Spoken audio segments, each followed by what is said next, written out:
Bom dia, meu nome é Maria Luísa e hoje eu vou falar sobre o fim da Guerra Fria. E eu vou falar com tópicos. Meu primeiro tópico é o governo de Reagan. Foi de 1981 a 1988. A posse do republicano Ronald Reagan assinalou o fim da coexistência pacífica. A política externa do governo Reagan, no início de seu mandato, caracterizou-se pela volta do governo entre duas potências. O governo estadunidense decidiu instalar uma nova geração de mísseis na Europa Ocidental e iniciar um programa de militarização nuclear do espaço, denominado Guerra das Estrelas. Reagan ampliou os investimentos no projeto, cujo objetivo era criar um escudo espacial defensivo que tornaria o país inatacável por mísseis nucleares. Mas o que acontece? Esse projeto é um projeto muito caro, né? Então, no plano econômico, apesar do empenho do governo dos Estados Unidos de América, os gastos continuavam maiores do que a receita. Por isso, Reagan procurou diminuir as despesas públicas, desativou alguns programas de armamentos e adotou protecionismo econômico para conter importações. No segundo mandato de Reagan, a competitividade da economia estadunidense declinou. Em 1986, os maiores bancos estadunidenses controlavam apenas 12% dos ativos globais. Então, assim, não deu muito certo, porque no segundo mandato dele, a produção industrial dos Estados Unidos representava 53% da produção mundial. E em 1987 caiu para 19,5%. Em setembro de 1987, os estadunidenses e soviéticos assinaram em Moscou o Acordo de Princípios de Negociação de Desarmamento, que preparava a aproximação entre os dois mais importantes líderes mundiais. Em dezembro de 1987, Gorbachev visitou os Estados Unidos de América e assinou o Tratado para a Eliminação de Armas Médio e Curto Alcance. Em 1988, Reagan visitou Moscou e Gorbachev retornou aos Estados Unidos no mesmo ano, mostrando ao mundo o afastamento do perigo nuclear, né? Então, assim,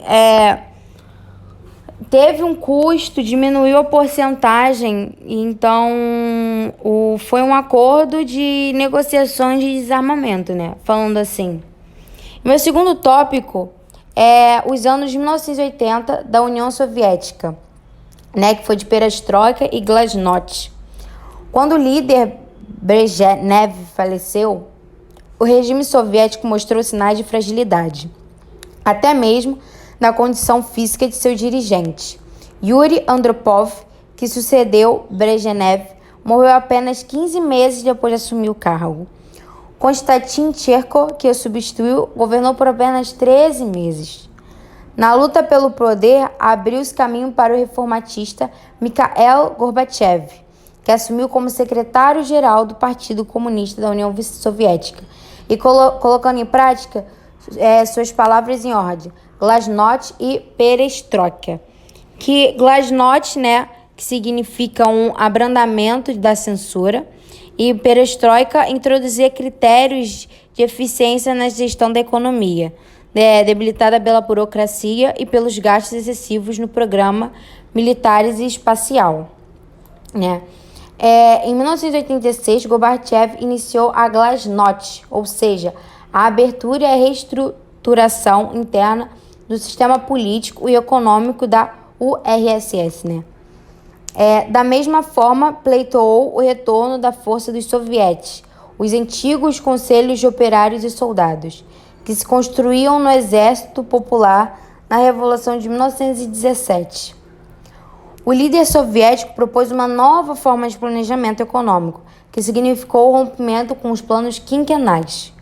Gorbachev foi eleito também presidente da URSS. O poder dele aumentou. Ele passou a escolher o primeiro-ministro, que é o chefe de governo.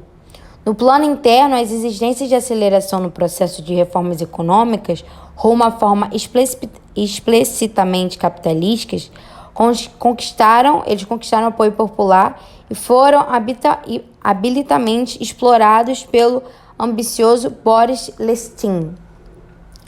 Em meio à crise da URSS, a URSS sofreu um duro golpe político com as manifestações dos alemães contra a permanência da divisão do país, representada o Muro de Berlim. E em 1989, populares que portavam marretas e outras ferramentas derrubaram o muro em um protesto televisionado para o mundo inteiro.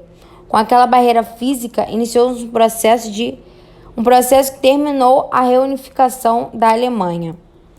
E vem o fim da Guerra Fria, que foi no dia 19 de agosto de 1991. Setores conservadores do Partido Comunista e das Forças Armadas sequestraram Gorbachev e tentaram restaurar a linha na direção do Estado soviético.